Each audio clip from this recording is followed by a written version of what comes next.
Hi, I'm Tammy Silvers of Tamarini's, and let's talk partial quarter square triangle, or as the folks with Studio 180 tools like to call it, the combination unit. Now, before we get into how we're going to make this unit, let's talk about the tools I'm going to recommend that you have on hand. We are going to want to use our Tucker trimmer. It's going to make trimming this oversized unit down to size quick, easy, and accurate. I'm going to recommend the Quilter's Magic Wand, and you're going to see why this is such a handy dandy tool, super easy to use. You're going to want a fabric marking tool. So I really like the Clover Choco markers. I also love this Duo Fine Line fabric marker pen. The bad news is because it's a pen, it doesn't come in other colors right now, it may not work for some fabric colors. You're always going to want your sharp pens, and then you may want to utilize a 14-inch or relatively small ruler for some trim down. All right, so let's talk about this unit. How are we going to make it? Now, you can start with half square triangles, and you can start with making your half square triangles. If you're not familiar, I'll just kind of talk you through this. I don't really have step outs for the half square triangles, but I've taken two identically sized squares and I've placed them right sides together, and then I have used my magic wand and I have placed that laser line, and here, let me hold this up so you can see it. See that laser line that's running through the center?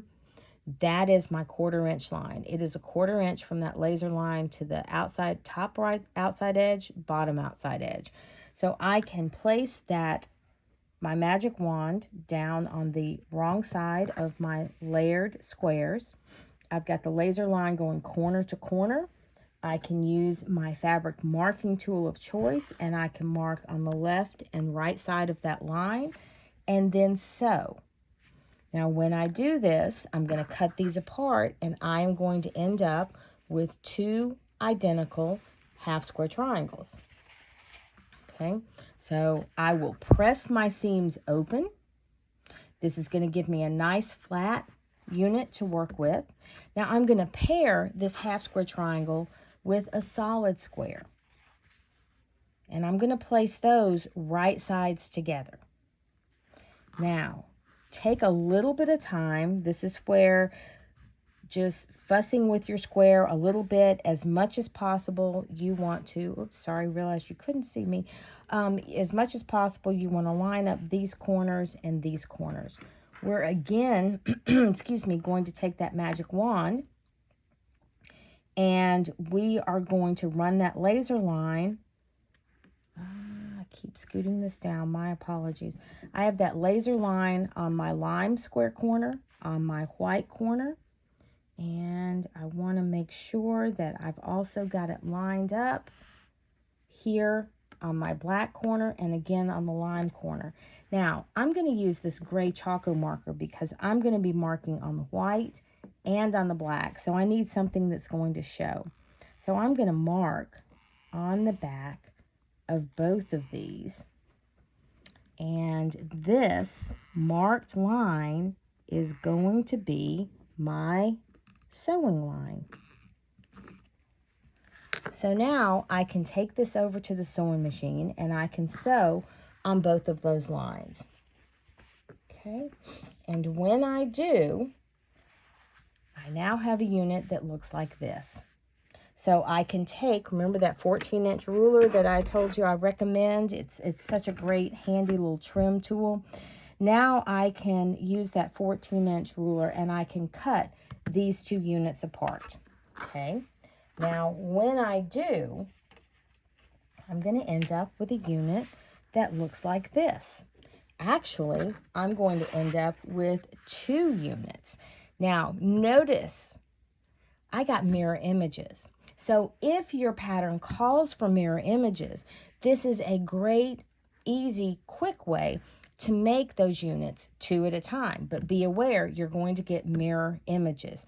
If mirror images are not what you want, then here's your other alternative. Now, in case you're thinking, oh, I can just make the half square triangles and then cut the half square triangles apart.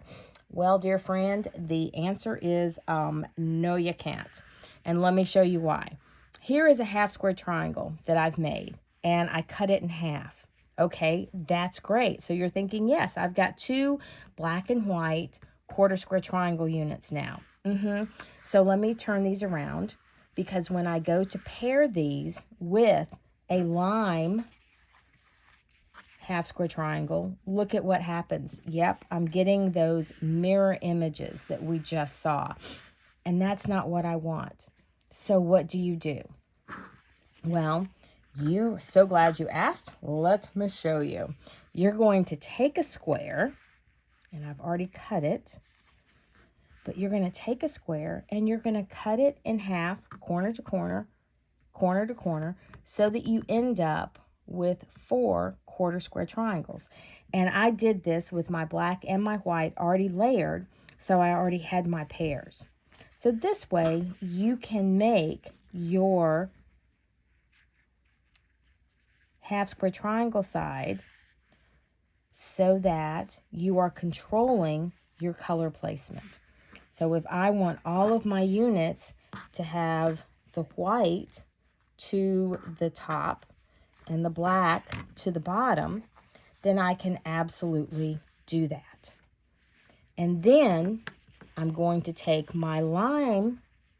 I mean, yours can be whatever color it needs to be, but for the purpose of this exercise, I can take my lime half square triangles and position them so that I have not mirror image units, but identical units.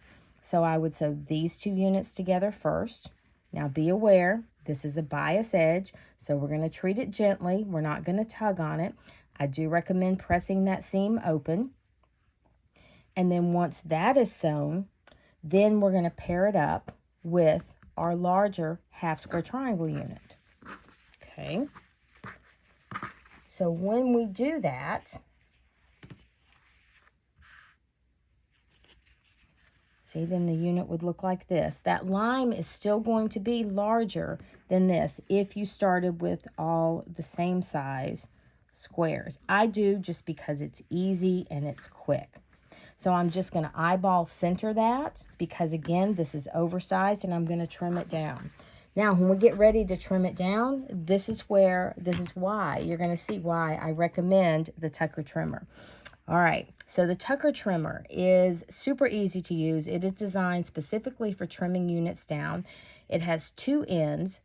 We have one end that has a solid circle. This is if we are trimming a unit down to a whole size, not an even number, but a whole number, 1, 2, 3, 4, 5, 6. It has one side that has a half circle, and the half circle is what we're going to place at the top if we want to trim our unit down to a half size.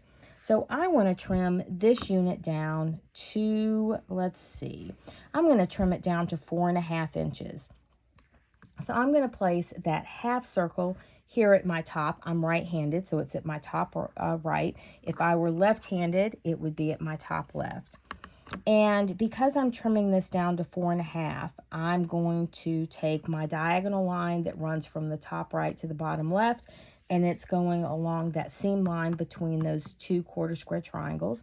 But then I have a handy dandy line that's going to help me make sure that this is all lined up, and that line is going from the top left to the bottom right.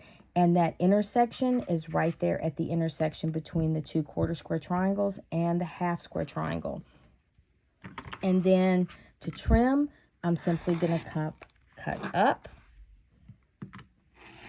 and cut to the right.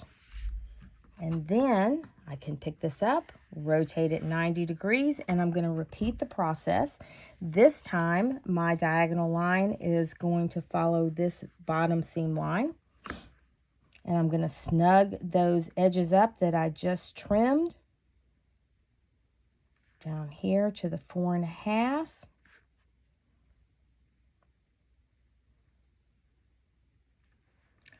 And I'm going to trim up and to the right.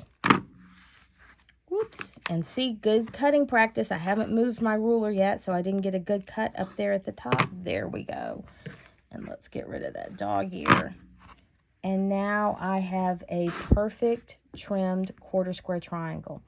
Now, if you're asking, what if I had a regular square ruler and not the Tucker trimmer?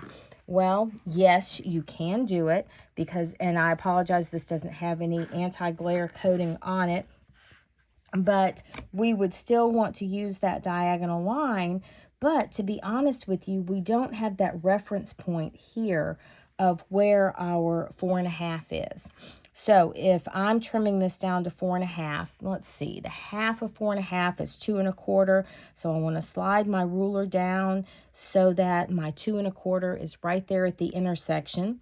I want to make sure that the 4.5 line is coming right here to this intersection between this quarter square triangle and my half square triangle.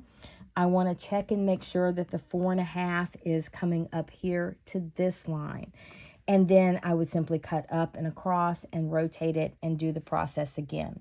Again, I prefer the Tucker trimmer because it gives me that cross reference all the way around, and it's quick and easy to see. Now, I hope this has helped with whatever combination partial quarter square triangle units that you're going to make. Until next time, happy stitching.